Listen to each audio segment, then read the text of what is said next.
Jalen Rose, we have a saying that success is a function of realistic expectations. It's a life trait. So we made it a segment.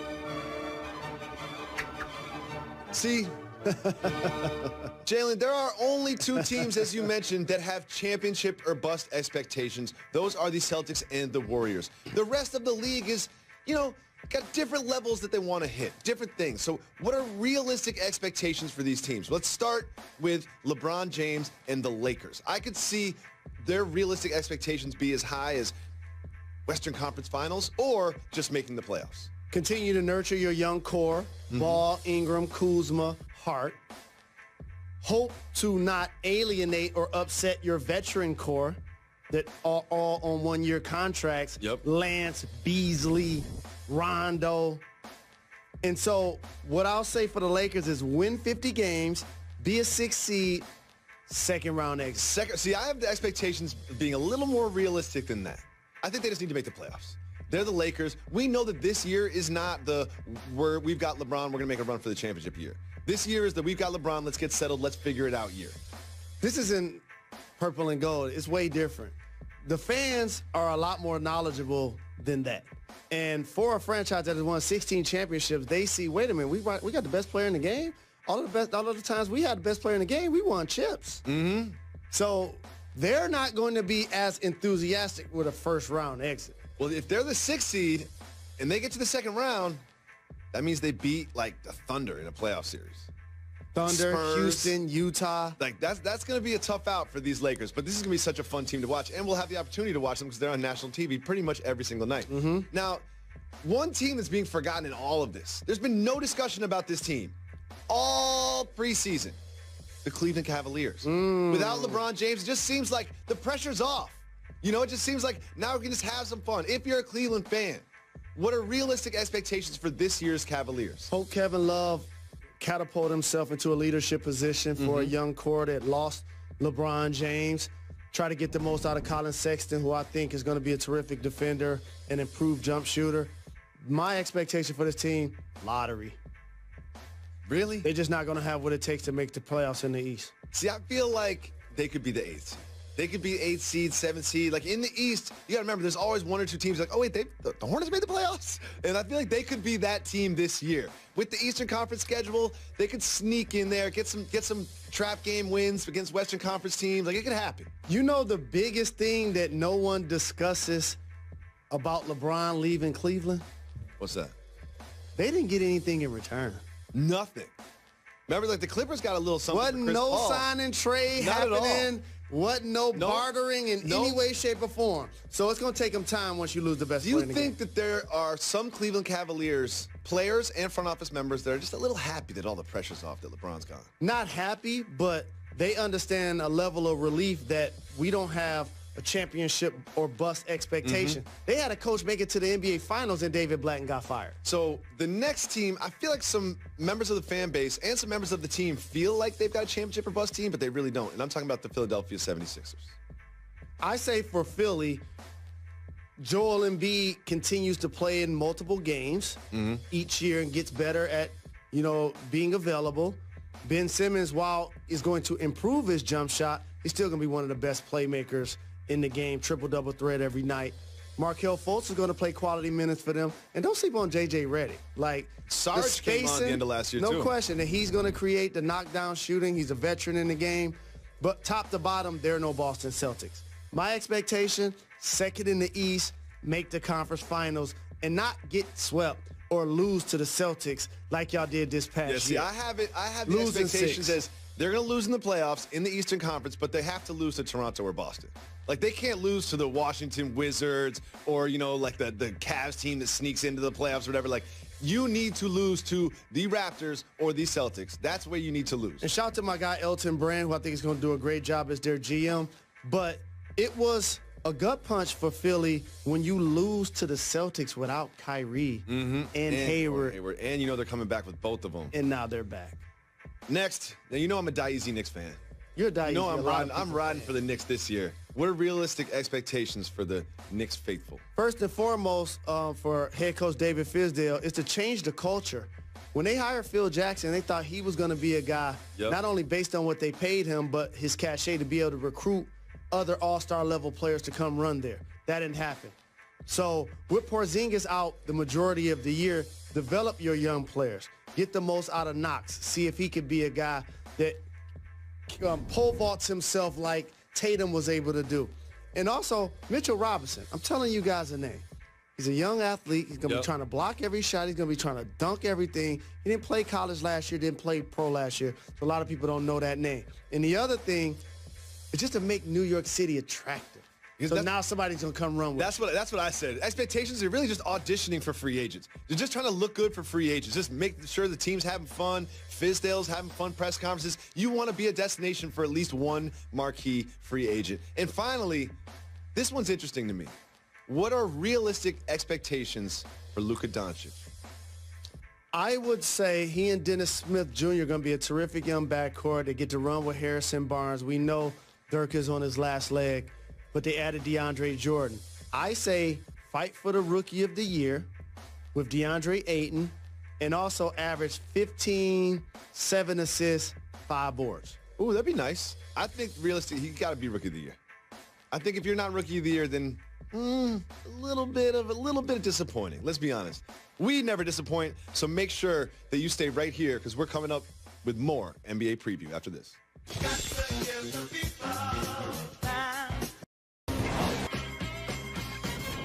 Welcome back to Jalen Jacoby 2018 NBA Preview Special. Jalen Rose, Michael Jordan, excellent basketball player. Times I dream. He's also an underrated public speaker. And he is me. Let's listen like Mike to Mike motivate. The ceiling is the roof. Let's make it happen. Let's keep moving forward. The ceiling is the roof, They didn't Jalen know Rose. if they wanted to cheer or cringe. The ceiling is the roof. We say this all the time on Jalen and Jacoby. About it. We love it so much that we made it a segment. It's time for the ceiling is the roof. The ceiling is the roof. Let's make it happen. So let me explain, Jalen Rose. The ceiling is the roof. So we're going to name players for whom 2018, the ceiling is the roof. They could explode. They could take the leap. They could catapult themselves into superstardom. For you, who are some players that 2018, the ceiling is the roof? Last year in this conversation, it probably would have been Victor Oladipo and Donovan Mitchell. This year, I'm going to take two guys on a contending team that I predict are going to win the conference and push the Golden State Warriors. They both went number 3 in the draft in successive years. Jaylen Brown and Jason Tatum. Oh, okay. When you bring back Gordon Hayward and Kyrie Irving, that completes your lineup. And those guys are going to be playing up front. They have the versatility on defense to do a lot of switching. They also can both finish at the hoop. They both are really good three-point shooters. Not only will they be all-stars, but they're going to be game-changing players for the Boston Celtics this year. They're really like prototypes of a modern basketball player that can guard almost any position, especially Jaylen Brown is great on the defensive end. But if you see them catapult themselves up this year, won't the return of Gordon Hayward sort of like hinder their growth instead of help it? Look at it like this. A handful of years ago, the Atlanta Hawks won 60 games. They had 4 All-Stars. That's going to happen this year with the Boston Celtics. Wow. And those two guys will be a part of that February Fest. The ceiling is the roof for the ceiling Celtics. is the roof. Let's make it happen. For me, 2018, the ceiling is the roof for the Nuggets backcourt. Gary Harris and Jamal Murray. Casual NBA fans not that familiar with these two, but they ball. Like, they ball. And you add in Isaiah Thomas, who knows what his health is going to be like, but he'll develop himself into playing shape. Towards the end of the season, with Thomas and Harris and Murray all back there, I really think that this time next year, Gary Harris and Jamal Murray will be household names. And also, we'll be talking about the Denver Nuggets were in the playoffs. They're going to be vastly improved. They signed Jokic in the offseason. A lot of people don't know Will Barton can play, but I'm a fan of that backcourt also. Combination guards, either one of them can handle or initiate the offense. Both can shoot the three, both compete defensively. I really think they're going to be discussed when people talk about top backcourts this year. For who else is the ceiling the roof? Ceiling is the roof. The ceiling is the roof for Karl Anthony Towns. Oh, okay. And the reason why I hesitated a little bit because people have slandered his name recently. They sure have. A couple of years ago, the GM said 40+% of the time he would be the guy they picked to build a franchise around over anybody in the league. And what percent said it this year? The year before last, it was 37-something. And last year, none. Zero. This year, none. Zero. None. None. Zero. None. Zero. And the way he played against Houston in the playoffs obviously was going on off the floor with the Jimmy Butler saga. A lot of his name has gotten attributed to that. I stand before you and acknowledge Karl Anthony Towns is going to be a problem for the league this year. He's going to take this slander personal and really ball. I'm talking about over 20. You know who doesn't agree with you? You know who doesn't agree with blocks. you? Jimmy Butler doesn't think that. Jimmy Butler, he's like, I'm so happy I'm not have to play with Karl Anthony Towns anymore. Karl Anthony Towns didn't sign the extension until they said they were going to trade Jimmy Butler. I mean, is there a chance that they play together in the same team? There's a chance, because when the owner opens his mouth and says, I want him traded by media day, and media day was 48 hours before he said it, I knew that wasn't going to happen, so therefore there should be a scenario to where they're playing together. So these are players that are going to catapult themselves into household names. These are players that are going to explode this year. For what players is this going to be a lost tape year? You know, and the lost tape year is you're like, oh, wait, they're still in the league? Yeah, it's tricky because, like, as I look at around the league, I'm like, wait a minute. The first thing that comes to mind is he playing with them? It's time for the lost tape years.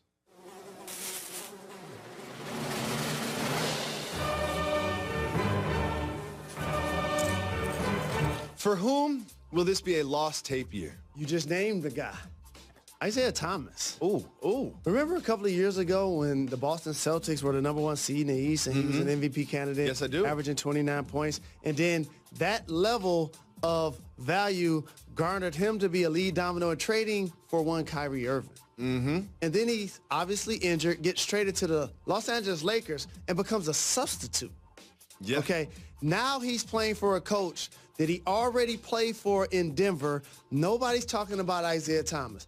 I want to say the squad that drafted me, if and when he gets healthy, Isaiah Thomas is going to be a really productive player for the Denver Nuggets. And the reason why I'm calling it a lost tape year, What's that? they ain't going to be able to keep him. Somebody else going to come and sign him and scoop him up, that's the thing. and he's going to be somewhere else next year. I think last year was a lost tape year for Isaiah Thomas. This is crazy what has happened to him. I'm rooting for him, but this is going to be a lost tape year. Someone else is going to be a lost tape year for? Who's your lost tape? Marc Gasol. Marc Gasol. I mean, remember we were talking about him as Defensive Player of the Year, an MVP candidate a few years ago. And then, you know, the Grizzlies haven't gotten better. They haven't gotten better. He kind of pushed out Fizdale. Remember that tension between them two? You just don't hear much about Marc Gasol anymore. And Pau Gasol, he's still in the league.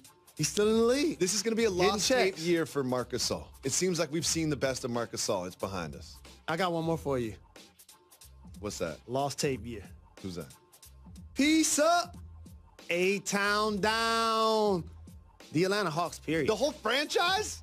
Yes, this is going to be a year when they look back and they try to accomplish their goals, and they're going to say this year was one that helped catapult us there, because they're going to struggle this year. Trae Young is going to have his highs. He's going to have his lows. Yep. But you ask the casual fan, hey, name me two guys to play on the Atlanta Hawks. They're not going to know. So much so that Vincent Lamar Carter is playing with them this year. No, Vince Carter's on I the Hawks. played with Vince in the early 2000s. He looked down at that roster. He's practicing with them right now.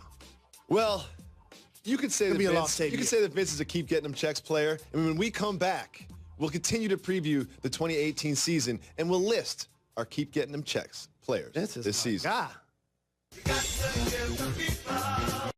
On 29. Welcome back to Jalen and Jacoby 2018 NBA Preview Special. Jalen Rose. What up, Dow? There are some things that are cause for concern in the world. We call these things red flags. Oh, you going there?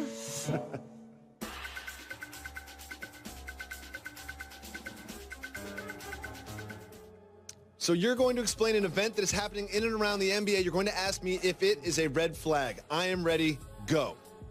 This time last year, Carmelo Anthony was a member of the Oklahoma City Thunder. And a member of the media, in his estimation, had the nerve to allude to the fact that he may come off the bench. And it was such sarcasm. Take a listen. How do you feel about the concept of starting at the 4 or even coming off the bench? And the second question is... Well, me? Oh. I guess that answers that part. I mean, I don't know where that started, where that came from. Hey, P, they said I got to come off the bench. Is that a red flag in Houston that he may not start and or finish games? You see how he just laughed at that? And it was Hoodie just Melo so was alive then. preposterous. It was just so preposterous that he would come off the bench. Him coming off the bench in Houston, not a red flag. And let me explain why. Jalen Rose, you taught me this. Winning is the best deodorant. When you're winning games, it doesn't matter how many minutes you get. I mean, it does, but it matters less how many minutes you get and how many points you score. I think Carmelo Anthony is going to be so happy to be truly contending for a championship that it is not a red flag that he'll be coming off the bench. All right, I got another one for you. What's that? The Los Angeles Lakers acquired LeBron James this offseason. Yeah, they did. Best player in the league. Yep. Have a great young core. Yep. Do you know what else they did? What? Signed a lot of vest to one-year deals. Yes, Let me they name did. some of them for you. Rajon Rondo, JaVale McGee, Yep. Michael Beasley, Yep. and one of your favorites, Lance Stevenson. Look at him right there. Is this a red flag? Red Jalen flag Rose. in LA? The fact that they have 4 veterans all on one-year deals that all expect minutes, that's a red flag. That's a red flag. I think this red flag isn't even big enough for those players. Because here's what's not going to happen. Not everyone's going to be happy. Because there's going to be some of those players, whether it's Beasley or whether it's Lance, they're going to expect to play more minutes. And there's going to be players like Josh Hart and Kyle Kuzma and Brandon Ingram that are going to be playing in front of them.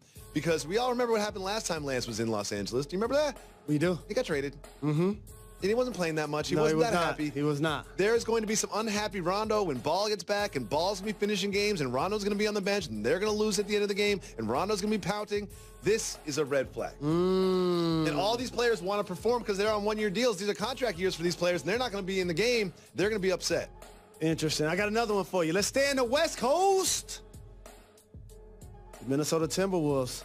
They re-signed Karl Anthony Towns. Yes, they did. Gave him a maximum deal. Yes. They also, in previous year, gave Wiggins a max deal. Yes. Guess who else doesn't want a max deal from them? Jimmy Butler. James Butler. He didn't want one from Chicago either. No.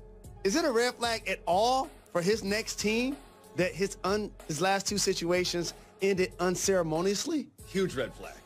Huge red flag that Jimmy Butler, just like, it seems like, remember there's 2 regimes in Chicago in which he was unhappy. Like, people forget about that. Not only did he leave Chicago unhappy, and now he's leaving Minnesota unhappy, he was unhappy twice in Chicago previously with the same head coach. Tom Thibodeau is flying to Los Angeles and he being told, I want to trade. And then Tibbs is like, no, I can convince some guys. And then he tried again to convince him, and Jimmy Butler just wants out. Whoever acquires Jimmy Butler is not just acquiring a great basketball player, they could be acquiring a difficult personality, which is what makes this another red flag. Next one.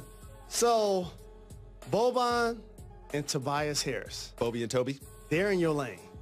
What? They're going to have a reality show. they have a reality show. Is this a red flag? It's out on YouTube. It's way overproduced and scripted and fake. I can't believe I spent as much time as I did watching it. Do you know why this isn't a red flag, Jalen Why is Rose? No one cares about the Clippers this year. You remember the Clippers core, how they were going to win a championship? They had Chris Paul and Blake and DeAndre Jordan. How many of those players are on the Clippers now? None. Would you say that they are going to go to the playoffs this year? No. So their expectations are so low that no one cares about their reality show. That's basically the best thing that the Clippers are going to produce this year, that reality show. Let's go to the Golden State Warriors. When people stick a microphone in front of Klay Thompson and talk about his free agency, he says he wants to be in Golden State long term. Shut it down real quick. Same with Steph Curry. Yep. But guess what KD didn't do? Commit.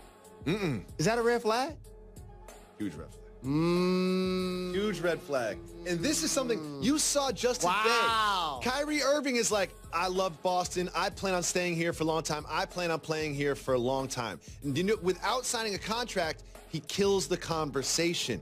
KD does nothing to kill the conversation. Last year, he was a free agent, but we didn't talk about him leaving, whether or not he was going to leave. And here's what I could see happening this year.